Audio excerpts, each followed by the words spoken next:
ஒரு முரண்பாடாக வேண்டாம். அவருடைய உணர்வு என்பது நீண்ட காலமாக நான் அவரை அறிவேன். தமிழர்களின் கைகளில் ஒட்டுமொத்த ஆளுமையும் வந்து சேர வேண்டும் என்கிற கருத்தை பாவேந்தர் பாரதிதாசன், பாவலரேறு பெருஞ்சித்திரனார் போன்றவர்களும் முன்மொழிந்திருக்கிறார்கள். தேவநேய பாவாணரும் அதை பல பத்தாண்டுகளுக்கு முன்பே முன்மொழிந்திருக்கிறார்.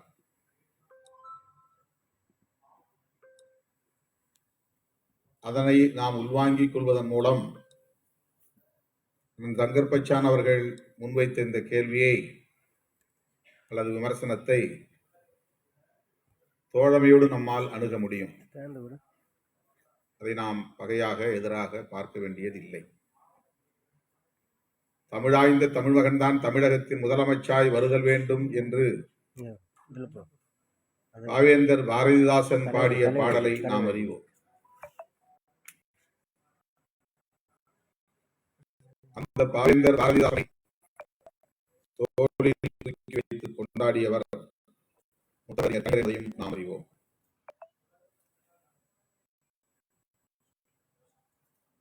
இந்த அரசியல் மிகவும் நுட்பமானது. தமிழில் பிறமொழி கலக்கக்கூடாது என்று நாம் சொல்லுகிறோம். ஆனால் அவ்வாறு கலவாமல் இருக்காது. பிறமொழி சொற்கள் கலவாமல் ஒரு மொழி வளர்ச்சியும் அடையாது. ஒரே மொழியில் எல்லா அறிவு செல்வங்களும் தோன்றிவிடாது, உருவாகிவிடாது. இன்றைக்கு வளர்ந்திருக்கிற செயற்கை நுண்ணறிவு செல்வம் தமிழில் உள்வாங்கப்பட முடியுமே தவிர அது தமிழில் உருவானதல்ல. யார் ஒருவர்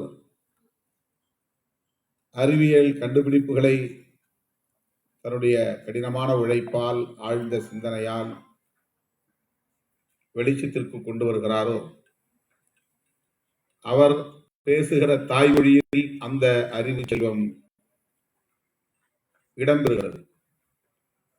பிற மொழிகளில் அது உள்வாங்கப்படுகிறது. ஆங்கிலம் என்பது உலகத்தை ஆளக்கூடிய ஒரு மொழியாக இருக்கிறது. ஆங்கிலேய சாம்ராஜ்யத்தின் சூரிய உதிப்பும், அதாவது கதிரவன் தோன்றுவதும் கதிரவன் மறைவதும் இங்கிலாந்து சாம்ராஜ்யத்தில் தொடங்கி முடிகிறது என்று சொல்வார்கள். தொடங்குகிற சூரியன் உதிக்கிற நாட்டிலும் இங்கிலாந்தின் ஆட்சி நிர்வாகம் இருக்கும். அந்த கதிரவன் மறைகிற தேசத்திலும் இங்கிலாந்தின் சாம்ராஜ்யம் இருக்கும். அந்த அளவுக்கு நூற்றுக்கணக்கான நாடுகளில் அவன் கொடிகட்டி பறந்தான், கோலோச்சினான். எல்லா மொழிகளிலிருந்தும் அவனுக்கு தேவையானதை அவன் உள்வாங்கிக் கொண்டு அந்த மொழியை செம்மைப்படுத்தி இருக்கிறான். ஆங்கிலத்தில் பயன்படுத்தக்கூடிய ஏராளமான சொற்கள் பிறமொழி சொற்கள் தான்.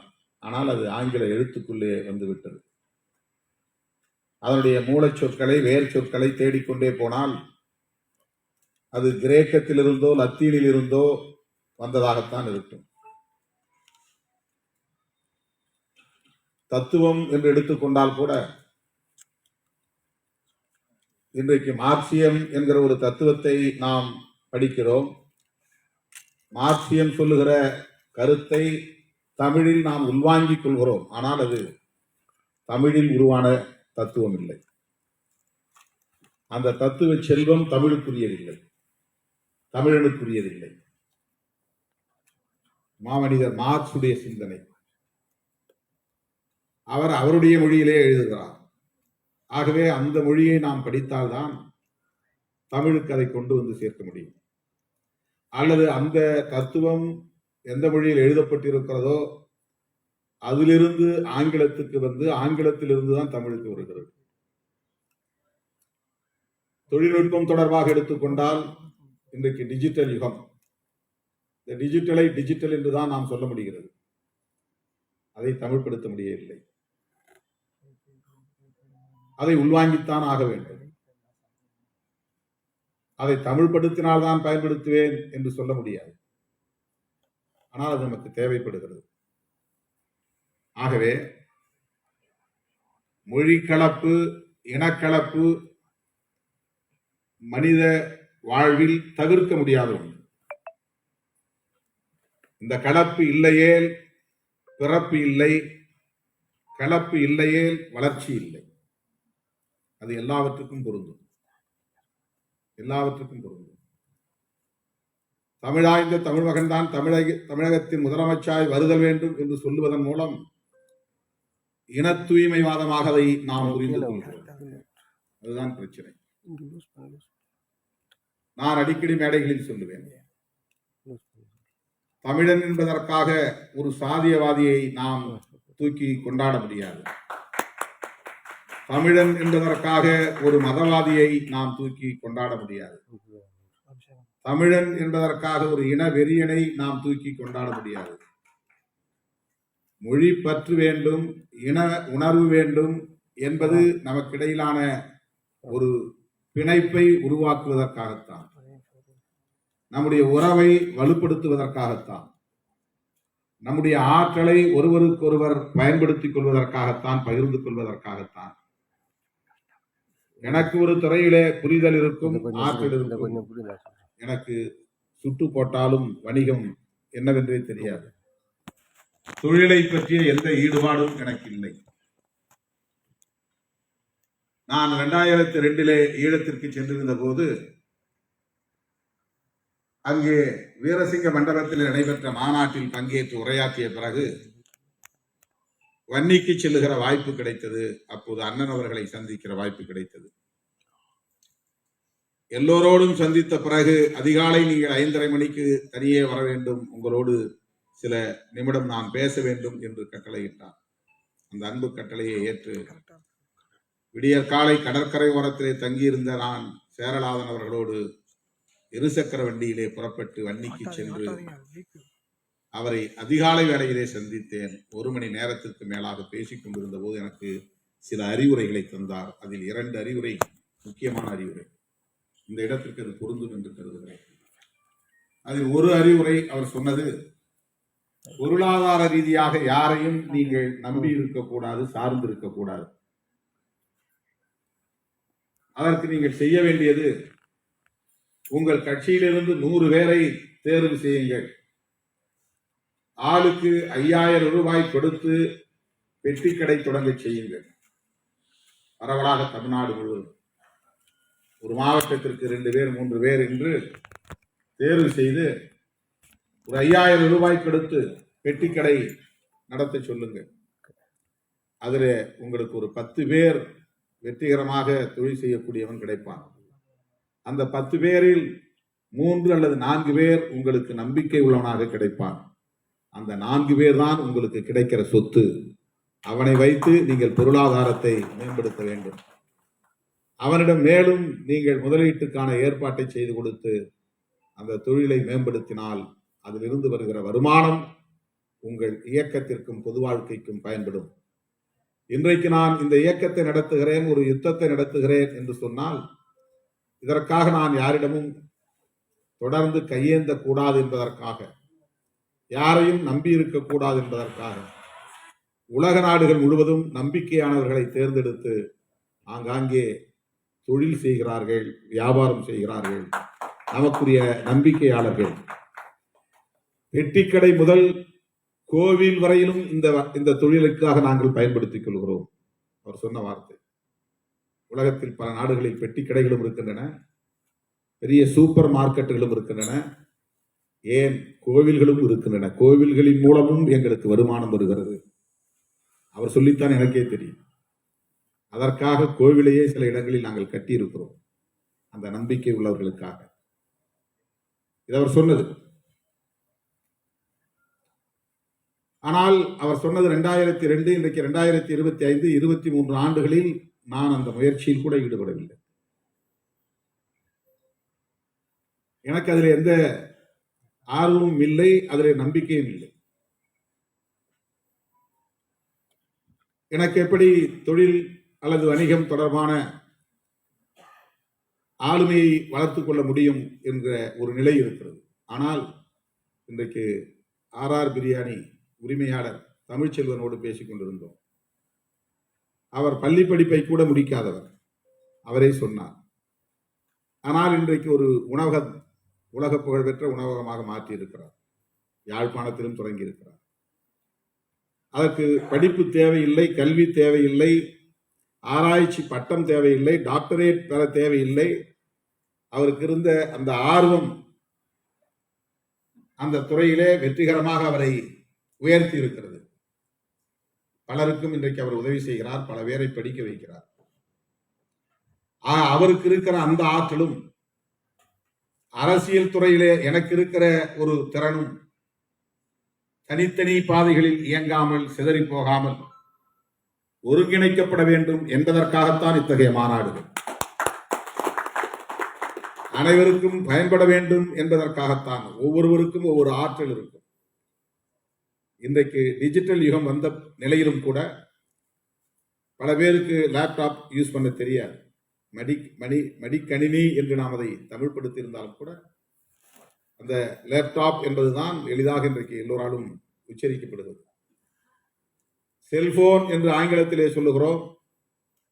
அதை அலைபேசி என்று நாம் தமிழ்படுத்தி இருந்தாலும் கூட உலகம் முழுவதும் போய் செல்போன் என்று சொன்னால்தான் தெரியும். ஆகவே அந்த சொல்லை, அந்த உச்சரிப்பை நாம் தவிர்க்க முடியாது. இது கற்றுக்கொள்வது அவசியம். இப்படி ஒவ்வொருவருக்கும் ஒவ்வொரு ஆற்றல் இருக்கும். செல்போனை வெறுமன இன்கமிங் அவுட் கோயிங் மட்டும்தான் சிலருக்கு பயன்படுத்த தெரியும். ஆண்ட்ராய்டு போனாக இருந்தாலும் ஐபோனாக இருந்தாலும் அதற்குள்ளே போய் சமூக ஊடகங்களை கையாளுகிற திறன் எல்லோருக்கும் வராது.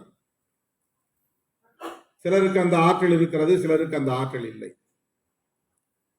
இப்படி தனித்தனியே ஒவ்வொருவருக்குமான திறன் உள்ளது என்பதை நாம் அறிவோம். அப்படி திறனுள்ளவர்கள் ஒரு இடத்திலே கூடுகிற போது, அறிமுகம் கிடைக்கிற போது, கருத்துக்களை பகிர்ந்து கொள்ளுகிற போது, அந்த உறவு மேம்படுகிற போது, அந்த உறவின் மூலம் உலகளாவிய அளவில் தமிழர்களை ஒருங்கிணைக்க முடியும். அதுதான் முயற்சி. நேற்று பேசிக் கொண்டிருந்த போது தோழர்கள் சொன்னார்கள், இஸ்ரேல் நாட்டை உருவாக்குவதற்கு முன்னதாக அங்குள்ளவர்கள் ஒன்று கூடி அவரவர் தனித்தனியே நிலம் வாங்கி ஒரு குறிப்பிட்ட நிலப்பரப்பு உண்டான பிறகு இதுவெல்லாம் எங்கள் பட்டா நிலங்கள், இதை நாங்கள் எங்களுக்கு சொந்தமான நிலத்தை இஸ்ரேல் என்று பிரகடனப்படுத்த போகிறோம் என்று அறிவித்ததாக சொன்னார். இந்த தொழில் தளத்தில், ரியல் எஸ்டேட் வணிகத்தில் ஒரு ஈடுபாடு ஏற்பட்டு அரை ஏக்கர், 1 ஏக்கர் என்று அவரவர் தகுதிக்கு ஏற்ப நிலத்தை வாங்கி அவற்றையெல்லாம் ஒருங்கிணைந்த ஒரு நிலப்பரப்பாக மாறிய பிறகு அதையே நம்முடைய தாயகமாக ஏன் அறிவிக்கக்கூடாது என்கிற எண்ணம் அவர்களுக்குள்ளே முகிழ்த்தது என்பதை எடுத்து சொன்னார். ஆக இந்த ஆளுமைகளை பயன்படுத்தி ஒரு இனத்தின் வளர்ச்சிக்காக, மேம்பாட்டுக்காக அதனை கையாளுவது என்பதுதான் இது போன்ற நிகழ்வுகளுக்கான ஒரு அடிப்படையாக இருக்க முடியும். ஆனால் தங்கர்பச்சான் சொல்லுகிற போது சொன்னார், சில பேர் நாடகத்திலே நடித்துவிட்டு பிறகு அவரவர் தொழிலுக்கு போவதைப் போல மாநாடுகளை நடத்திவிட்டு நாம் மறுபடியும் சிதறிவிடுகிறோம் என்று சொன்னார். அது ஒரு விரக்தியிலிருந்து அல்லது தோல்வியிலிருந்து அல்லது ஏமாற்றத்திலிருந்து வெளிப்படுகிற சொற்கள். அதை நாம் எதிர்மறையாக பார்க்க தேவையில்லை. ஏதேனும் உருப்படியாக செய்ய வேண்டுமே என்கிற ஒரு ஆதங்கத்திலிருந்து வெளிப்படுகிற ஒன்று. தமிழர்களின் வணிகம், தமிழர்களின் இலக்கியம், தமிழர்களின் கலாச்சாரம், தமிழர்களின் அரசியல், தமிழர்களின் அதிகாரம் தமிழர்களின் கட்டுப்பாட்டிலேயே இருக்க வேண்டும் என்கிற ஒரு எதிர்பார்ப்பு, ஏக்கம், அவ்வளவுதான். அதை சொல்லுகிற முறையிலே முரண்பாடுகள் இருக்கலாம், வெளிப்படுத்துகிற முறையிலே மாறுபட்ட அணுகுமுறைகள் இருக்கலாம். அதை நாம் எதிராக பார்க்க வேண்டியதில்லை என்பது என்னுடைய பணிவான வேண்டுகோள். இது எங்கே போய் முடியும் என்று சொன்னால், மொழி தூய்மைவாதமும் இன தூய்மைவாதமும் நம்மை தனிமைப்படுத்திவிடும். தனித்தன்மையை பாதுகாப்பது என்பது ஆதிக்கம் இல்லாமல் இருக்க வேண்டும் என்பதுதான். அதுதான் அதனுடைய உண்மையான பொருள். என்னை யாரும் ஆளுமை செய்யக்கூடாது, ஆதிக்கம் செய்யக்கூடாது, ஆக்கிரமிக்க கூடாது, என்னை இரண்டாம் நிலை குடிமகனாக ஆக்கிவிடக்கூடாது என்கிற ஒரு அச்சத்தில் இருந்து சொல்லுகிற ஒன்றுதான். ஆனால் அதை நாம் தூய்மைவாதத்தை நோக்கி நகர்த்தி விடுகிறோம். அதாவது தமிழிலே பிற மொழிகள் கலக்கவே கூடாது என்பது தூய்மைவாதம். இனக்கலப்பே கூடாது, தமிழர்கள் தமிழர்களுக்குள்ளே திருமணம் செய்து கொள்ள வேண்டும் என்று சொன்னால், சாதி அடிப்படையில் ஒரு சாதிக்குள்ளேயே திருமணம் செய்து கொள்ள வேண்டும், அங்கேயும் சாதி தூய்மைவாதம் வந்துவிடும். சாதி தூய்மைவாதம் வந்துவிட்டால் பிறகு தமிழர் என்று பேசுவதிலே பொருள் இல்லாமல் போய்விடும். உன் சாதி உனக்கு, என் சாதி எனக்கு என்று நாம் சிதறி போனால் மிக சொற்பமான எண்ணிக்கை உள்ளவர்களாக நாம் சிதறிப்போம். ஒரு பெரும் எண்ணிக்கை கொண்ட ஒரு இனமாக நாம் இருக்க முடியாது. உலகம் முழுவதும் எண்ணிக்கை என்பது ஒரு முக்கியமான வலுவை தருகிறது. எண்ணிக்கை பலம் என்பது முக்கியமானது.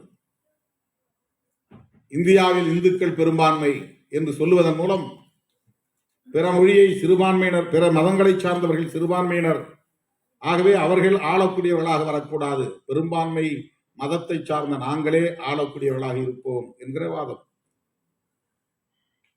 சிங்கள பௌத்த பேரினவாதம் என்றுதான் அங்கே எல்லா மேடைகளிலும் முழங்குவதை நாம் கேட்கிறோம். சிங்களம் என்பது மொழியை குறிக்கும், பௌத்தம் என்பது மதத்தை குறிக்கும், பேரினம் என்பது பெரும்பான்மையை குறிக்கும். சிங்கள பௌத்த பேரினவாதம் பெரும்பான்மை வாதம். பெரும்பான்மை என்கிற அடிப்படையிலே எல்லாவற்றையும் நீங்களே தீர்மானிப்பதாக இருந்தால் நாங்கள் உங்களுக்கு அடிமைகளாகவே காலந்தோறும் இருக்க வேண்டி வரும், அடுத்தடுத்த தலைமுறையும் இருக்க வேண்டி வரும், அதிகாரத்தில் எங்களுக்கான பங்கில்லாமல் போய்விடும், நாங்கள் தன்மானத்தோடு தலை நிமிர்ந்து வாழ முடியாமல் போய்விடும் என்பதில் இருந்துதான், அந்த அச்சத்தில் இருந்துதான் பல தலைமுறைகளுக்கு பின்னால் இருக்கிற நமது தமிழ் சொந்தங்கள் தன்மானத்தோடு வாழ வேண்டும் என்பதற்காக அந்த பேரினவாதத்தை, பெரும்பான்மைவாதத்தை எதிர்த்து போராட வேண்டியிருக்கிறது. ஆக எண்ணிக்கை பலம் என்பது அதிகாரத்தை நோக்கி நகர்த்தக்கூடியதாக இருக்கிறது என்பதை இதிலிருந்து நாம் பார்க்கிறோம். பெரும்பான்மை வாதம் என்பது பேரினவாதம் என்பது அது கூடாது என்பது ஜனநாயகம். ஆனால் அந்த எண்ணிக்கை என்பது எவ்வளவு முக்கியத்துவம் வாய்ந்ததாக இருக்கிறது, வலுமிக்கதாக இருக்கிறது என்பதுதான். ஆகவே தமிழர்கள் இந்தியா முழுவதும் அல்லது உலகம் முழுவதும் 7-8 கோடி பேர் இருக்கிறோம் என்று நாம் சொல்லி பெருமைப்படுகிறோம். ஆனால் உண்மையிலேயே நாம் தனித்தனியாக சாதி அடிப்படையில் தான் சிறுபான்மையாக சிதறி கிடக்கிறோம். இதுதான் உண்மை, யதார்த்தமான உண்மை, இயல்பான உண்மை. இந்த கசப்பான உண்மை நாம் புரிந்து கொள்ள வேண்டிய ஒரு உண்மை. இதை கடந்து செல்ல வேண்டிய தேவை இருக்கிறது. இதை வெளிப்படையாக விவாதிக்கிற போது சொல்லுகிற முறையில் முரண்பாடு எழலாம், விவாதிக்கிற முறைகளில் விவாதம் முரண்பாடுகள் எழலாம். அதனால் மறுபடியும் அந்த இடைவெளி அதிகமாகி விடுகிறது.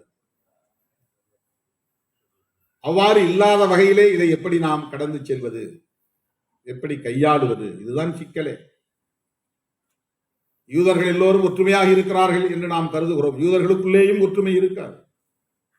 ஒற்றுமையாக இருப்பவர்கள் நாளுக்கு நாள் பெருக பெருக முரண்பாடு கருத்துள்ளவர்கள் சிறுபான்மையாகி விடுவார்கள். அதனால் அவர்கள் இருக்குமிடம் தெரியாமல் போய்விடும்.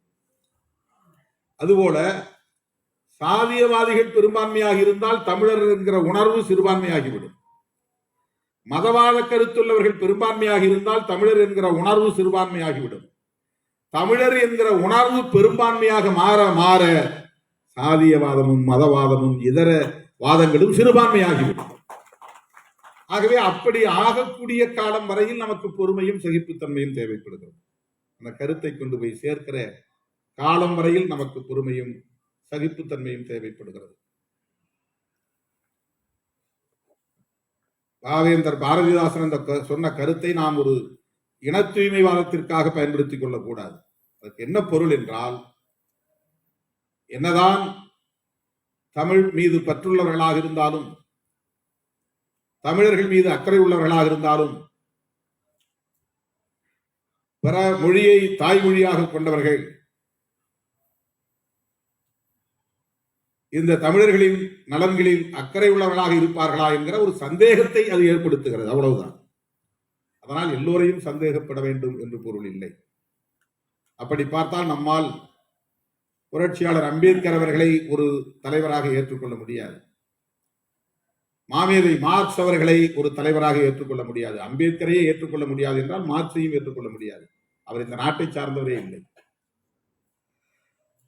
தமிழ்நாட்டில் தான் தமிழ் மொழியை பேசக்கூடியவர் தான், தமிழை தாய்மொழியாக கொண்டவர் தான் நமக்கு தலைவராக இருக்க வேண்டும் என்று விரும்பினால் அந்த புரட்சிகர சிந்தனை உள்ளவர்கள் இங்கே யார் என்ற கேள்வி நமக்கு எழுகிறது.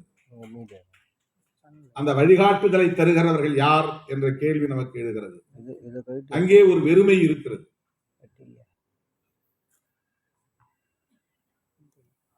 மாமேதை மார்க்ஸ் அவர்களை நாம் ஏற்றுக்கொள்கிறோம் என்பதற்காக தமிழை நாம் மறந்துவிட்டோம், தமிழர்களை அவமதித்து விட்டோம் என்று பொருள் இல்லை. இன்றைக்கு அறிவியல் கண்டுபிடிப்புகளில் யாராவது ஒரு தமிழர் இருக்கிறாரா என்றால் இல்லை. என்ன செய்ய முடியும்? இந்தியர்கள் எவ்வளவு பேர் இருக்கிறார்கள்? ஐன்ஸ்டீன் கண்டுபிடித்த கண்டுபிடிப்பை ஏன் ஒரு இந்தியன் கண்டுபிடிக்கவில்லை? ஆற்றல் மாறா கோட்பாட்டை.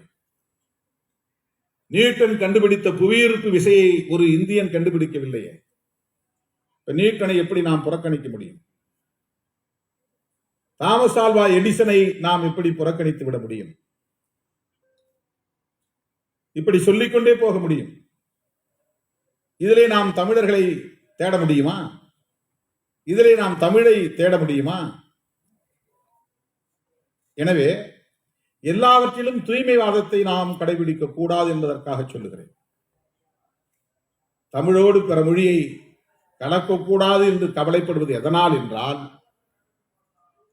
அப்படி பிறமொழி சொற்கள் அதிகம் கலந்து தமிழ் காலப்போக்கில் அழிந்துவிடக் கூடாது என்கிற கவலைதான். அப்படி பல மொழிகள், பேசப்பட்ட மொழிகள் நம் கண் முன்னாலேயே அழிந்து சிதைந்து போன வரலாற்றை பார்க்கிறோம். சமஸ்கிருதம் ஒன்று. சமஸ்கிருதத்தை இன்றைக்கு பலர் தூக்கி பிடிக்கிறார்களே தவிர, சமஸ்கிருதத்தை பேசக்கூடியவர்கள் இந்தியாவிலே சில நூறு பேர் தான் தெரியும். சில நூறு பேர் தான். ஆனால் ஒரு காலத்தில் அது இந்தியா முழுவதுமே தமிழுக்கு இணையாக கோலோச்சியது. அதை யாரும் மறுக்க முடியாது. வேதங்கள் சமஸ்கிருதத்திலே இருந்த காலம் ஒன்று உண்டு. இன்றைக்கும் அப்படித்தான் அது இருக்கிறது. அந்த மொழி ஏன் அழிந்தது? எப்படி சிதைந்தது? அப்படி என்றால் தமிழ் அழியாதா, சிதையாதா? அந்த நிலை தமிழுக்கு ஏற்படாதா?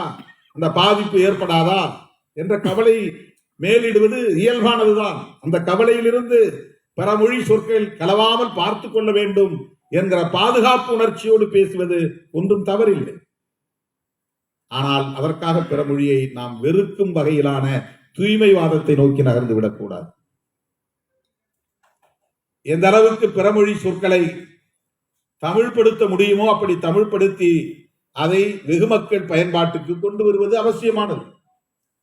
பரவலாக்குவது அவசியமானது. அவசியம் என்பது கூட தமிழ் சொல் இல்லை.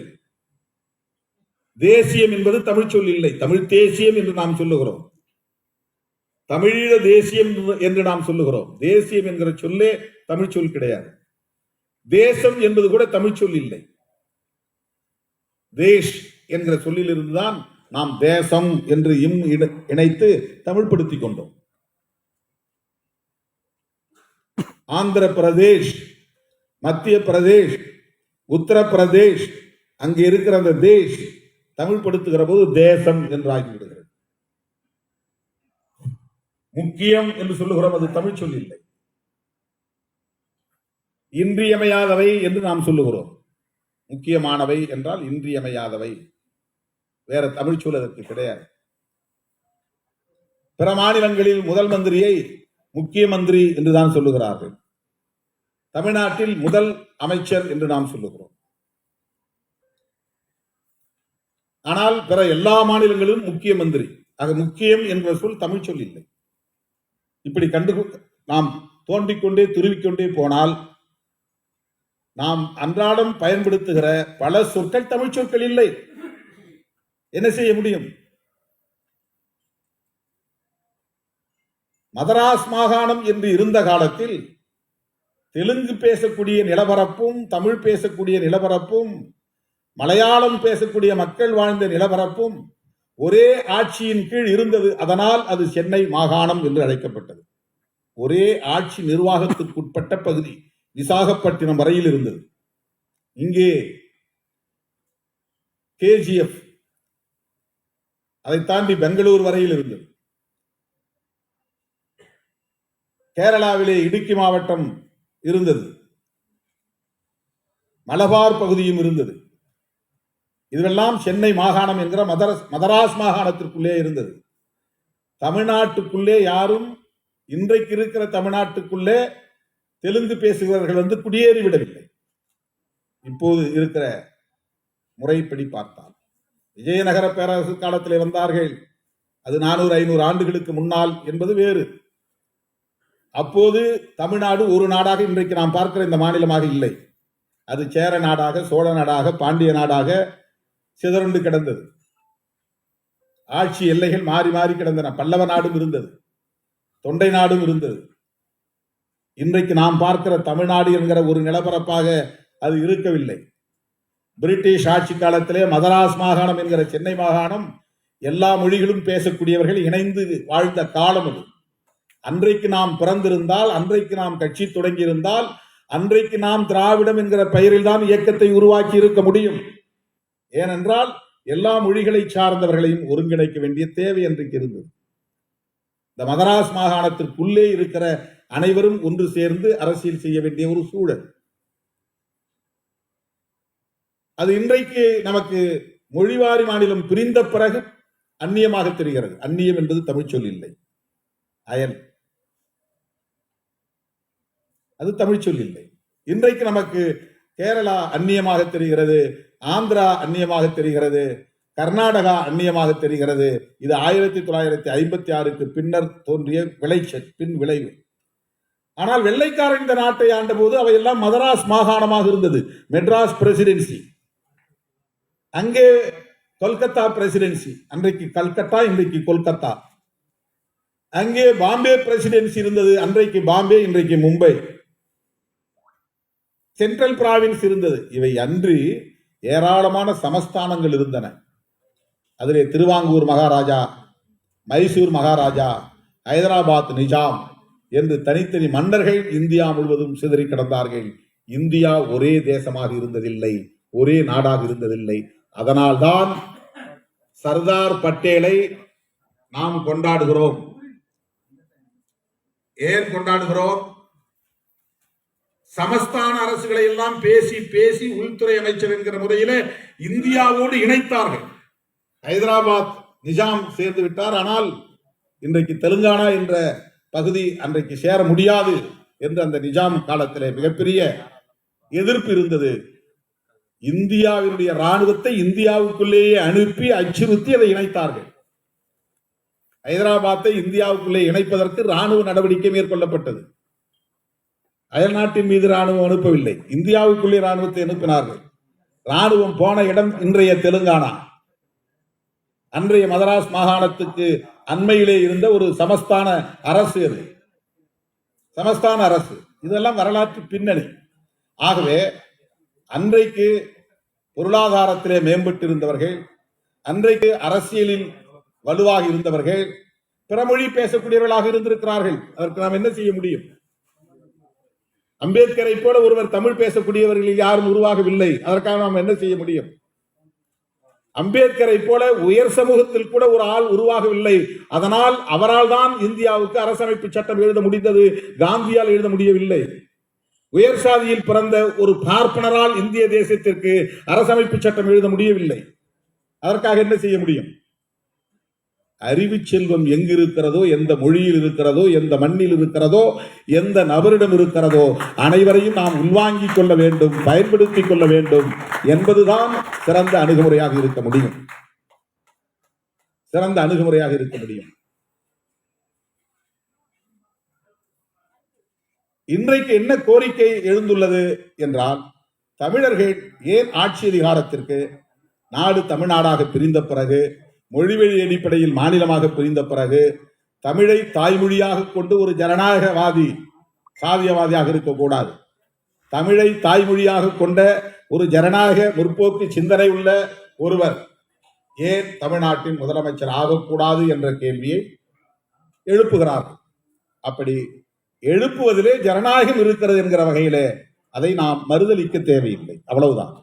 அதை எதிராக பார்க்க வேண்டியதில்லை, அதை பகையாக பார்க்க வேண்டியதில்லை. அதை தோழமையாகவே நாம் அணுக முடியும். அப்படி ஒரு நிலையை எட்டுவதற்கு காலம் கனியும். ஆனால் அவன் சிறந்த ஜனநாயக சிந்தனை உள்ளவனாக இருக்க வேண்டும். அவனிடத்தில் சுதந்திரம், சமத்துவம், சகோதரத்துவம் என்கிற ஜனநாயக சிந்தனைகள் இருக்க வேண்டும். அவன் ஒரு பிற மொழியை, பிற சாதியை, பிற மதத்தை, பிற இனத்தை எதிர்க்கக்கூடியவனாக இருக்கக்கூடாது, வெறுக்கக்கூடியவனாக இருக்கக்கூடாது. அதுதான் அடிப்படையாக. எந்த இடத்திலும் ஹேட்ரட் பாலிடிக்ஸ், அதாவது ஒரு வெறுப்பு அரசியல் என்பது ஆபத்தானது, ஜனநாயகத்திற்கு எதிரான. இந்த புரிதலோடு நாம் பயணிக்க வேண்டும் என்பதுதான் நம்முடைய வேண்டுகோள். இன்னைக்கு தமிழ் வணிக மொழியாக இல்லை, தமிழ் மூத்த மொழி, முதல் மொழி. ஆனால் தமிழ் வணிக மொழியாக இல்லை. எப்படி வணிக மொழியாக இல்லை என்றால், ட்ரேடிங் என்ற ஒரு கான்செப்ட் மிக முக்கியமானது. ட்ரேடிங், பிசினஸ், கமர்ஷியல், இதெல்லாம் இன்றைக்கு காமர்ஸ் படிக்க வேண்டும். அது தொடர்பான சொல்லாடல்கள், டெர்மினாலஜி, இதுல எந்த மொழியில் அதிகமாக இருக்கிறது? அது தொடர்பான கருத்தியல், பிலாசபி, தத்துவம் எந்த மொழியிலே அது தோன்றி இருக்கிறது, வளர்ந்திருக்கிறது, வளர்ச்சி பெற்றிருக்கிறது?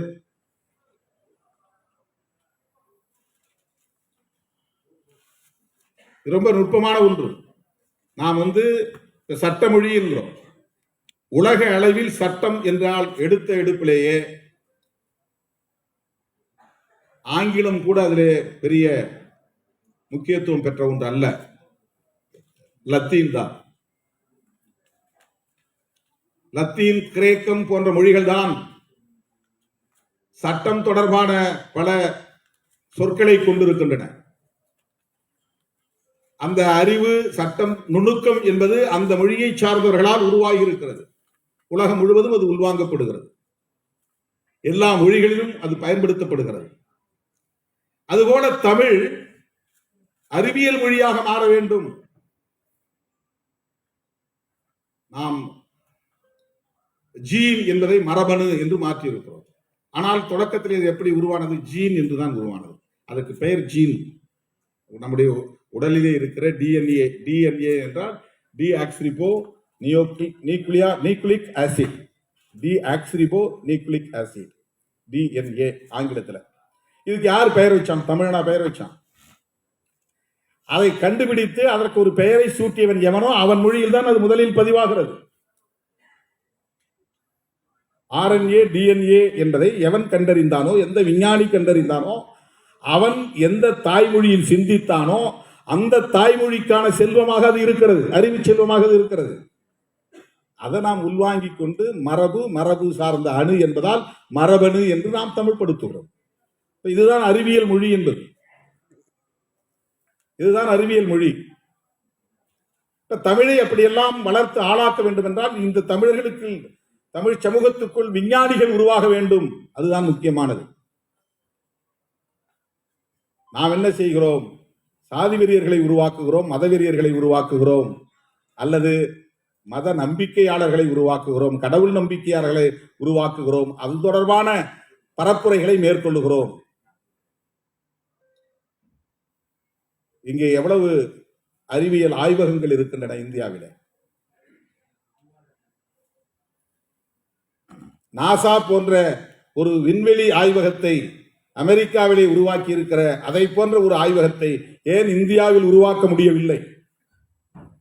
பல ஆயிரம் கோடிகளை கொட்டி கோவில்களை கட்டுவதிலே நாம் கவனம் செலுத்துகிறோமே தவிர ஆய்வகங்களை உருவாக்குவதற்கு என்ன பெரிய அளவிலே நாம் நிதி ஒதுக்கீடு செய்திருக்கிறோம்?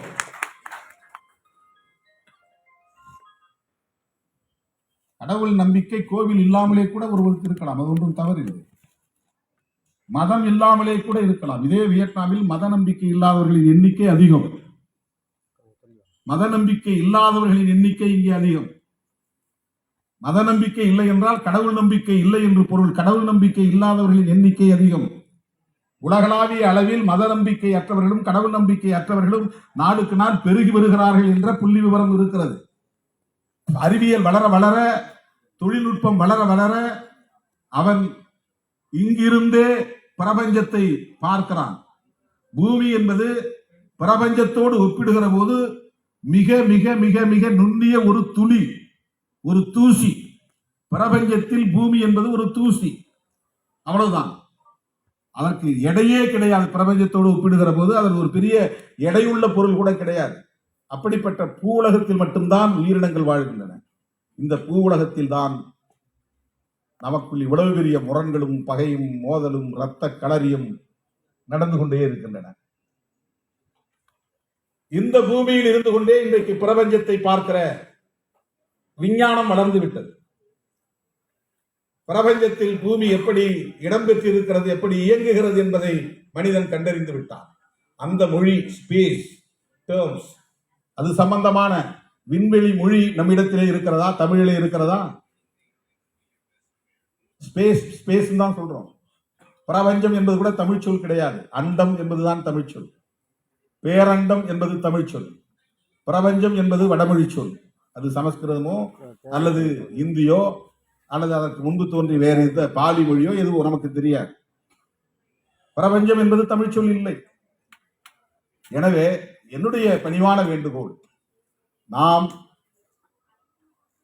தமிழை பாதுகாக்க வேண்டும், தமிழர்களை தன்மானத்தோடு வாழ வழிகாண வேண்டும், எல்லா தளங்களிலும் தமிழர் ஆளுமை பெருக வேண்டும், வணிகத்திலும் உயர வேண்டும், பிசினஸ் என்று சொல்லப்படக்கூடிய தொழில் வளங்களிலும் நாம் முன்னேற வேண்டும் என்று சொன்னால் அறிவியல் சார்ந்து, தொழில்நுட்பம் சார்ந்து நம்மை வளர்த்துக் கொள்வதற்கான வழிமுறைகளை நாம் தேட வேண்டும். அவ்வாறு தேடுகிற போது மொழி தூய்மையோ இன தூய்மையோ நமக்கு முன்னிறுத்த வேண்டிய அவசியம் இல்லை. அது வல்ல முக்கியம்.